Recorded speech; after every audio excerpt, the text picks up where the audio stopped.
मंडळी नमस्कार. आपल्यासोबत आज महाविकास आघाडीच्या नगराध्यक्षपदाच्या उमेदवार सौ पारिजात कांबळे आहेत आणि या व्हिडिओच्या माध्यमातून त्या आपल्याला नगराध्यक्षपदाचं त्यांचं व्हिजन सांगणार आहेत. ताई नमस्कार. नमस्कार. मी सौ पारिजात पराग कांबळे उद्धव बाळासाहेब ठाकरे शिवसेनाच्या माध्यमातून गुहागरच्या नगराध्यक्षपदाची निवडणूक लढवत आहे. सर्वप्रथम सर्व नागरिकांना माझा नमस्कार. मी आज तुमच्या समोर माझं एक विजन ठेवते. ज्यावेळी मला गुहागरचे नगराध्यक्ष होण्याचा बहुमान मिळणार आहे त्यावेळी माझ्यापुढे पण माझे काहीतरी उद्दिष्ट असलं पाहिजे, माझं पण विजन असलं पाहिजे. या दृष्टीने मी माझं एक विजन तयार केलं.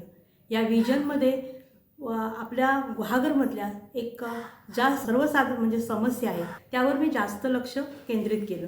मग तर सुविधा आहे, स्वच्छता आहे, रोजगार निर्माण आहे, शिक्षण आहे, आरोग्य आहे, पर्यावरण संतुलन आहे आणि पर्यटन विकास पण आहे.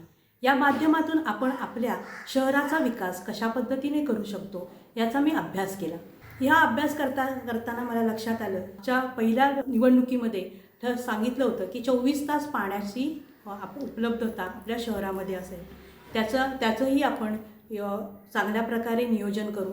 अंडरग्राऊंड गटारे असतील किंवा पाण्याचं जे साठा आपल्याला जास्त प्रमाणात कसा करता येईल, त्याच्यामध्ये स्वच्छतेसाठी काय करता येईल किंवा खतं निर्मिती करून कसा रोजगार निर्माण करता येईल, पर्यटन विकासातून कसा निर्माण करता येईल. आणि आज आपण गावातले रस्तेही बघता. या रस्ते आपले कसे चांगल्या प्रकारे सुधारणा करता येईल याचाही जास्तीत जास्त आपण पाठपुरावा करणार आहोत. तसंच आज वाडीवाडीवरनं मला फिरताना दिसतंय की आज वाडीवाडीवर अक्षरशः रात्री गेलं तर काळोख आहे. मग त्या पथदिवे आहेत उभे आहेत पण ते पेटत नाहीत. मग ते कसे पेटतील. आणि हे सगळं करताना महत्त्वाची गोष्ट म्हणजे असते ती निधी.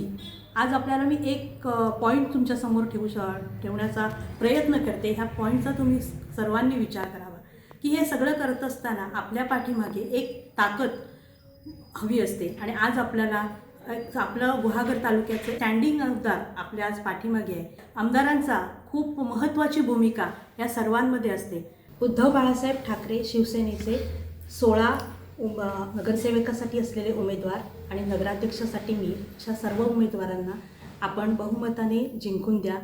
आपल्या पाठीमागे माननीय भास्कर शेठ आमदार आपले स्टँडिंग आमदार आहेत. त्यांच्याकडून आपल्या नगरासाठी जो काही निधी लागेल याची कुठलीही कमतरता आपल्याला भासणार नाही याचं वचन आम्ही संपूर्ण नगरसेवक आणि नगराध्यक्ष या नात्याने मी आपणाला देते. आमचं चिन्ह आहे मशाल. त्या मशाल चिन्हावर आपण वोटिंग करून बहुमताने आम्हाला तुम्ही निवडून द्यायचं आहे आणि नगरपंचायतीवर परत एकदा भगवा फडकवायचा आहे. धन्यवाद.